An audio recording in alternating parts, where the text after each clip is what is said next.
0859545092. Saya adalah mahasiswa dari Universitas Terbuka semester 4, Pendidikan Guru Sekolah Dasar. Pada video kali ini, saya dan rekan-rekan saya akan menjelaskan mengenai keterampilan berbahasa. Sebelum masuk ke video pembahasan, kenalkan dulu ya rekan-rekan saya. Hai, saya Kurnia Eta dengan NIM 8595-42968. Hai, perkenalkan nama saya Kristina dengan NIM 8595437009. Baiklah, yang selanjutnya kita akan masuk ke video pembahasan.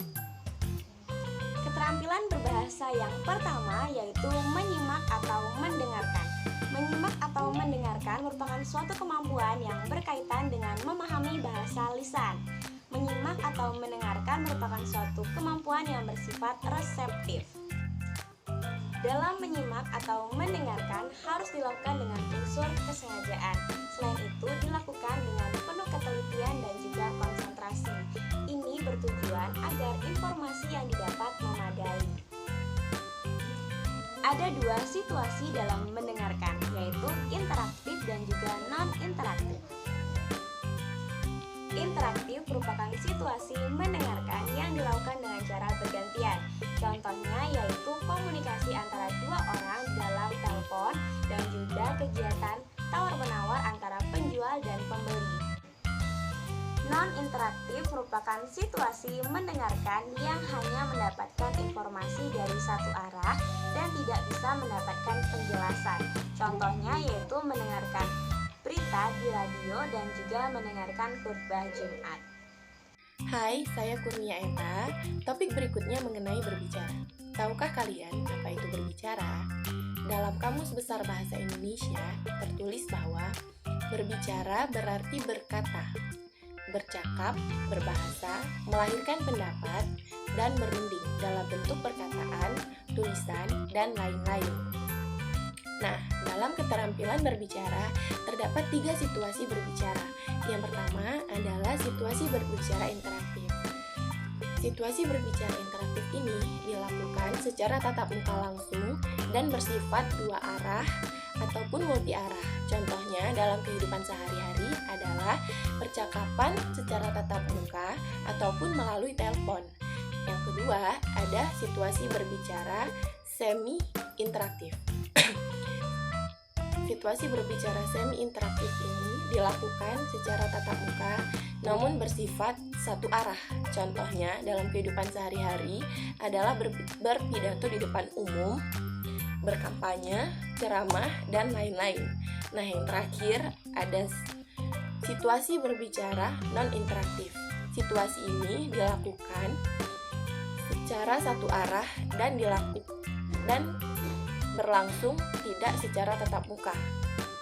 Nah, contohnya dalam kehidupan sehari-hari adalah berpidato di radio ataupun di televisi. Yang ketiga yaitu membaca. Membaca merupakan suatu proses yang berkaitan dengan kemampuan memahami suatu lambang dalam bentuk tulisan dan ditafsirkan dalam bentuk lisan. Membaca bersifat aktif reseptif. Aktif artinya adalah kemampuan untuk memproduksi bahasa, sedangkan reseptif adalah suatu kemampuan untuk menyerap suatu bahasa. Keterampilan membaca diklasifikasikan menjadi dua bagian. Yang pertama yaitu membaca permulaan. Merupakan suatu kemampuan membaca yang ditandai dengan kemampuan melek huruf. Melek huruf artinya mengenal lambang-lambang tulisan dan mampu menyebutkannya dengan benar. Berikut ini saya akan memberikan contoh mengenai kemampuan membaca permulaan yang ditandai dengan melek huruf. Ini aku dan itu ku pergi ke pasar. Di pasar aku melihat ada banyak sekali ikan, sayur dan juga buah yang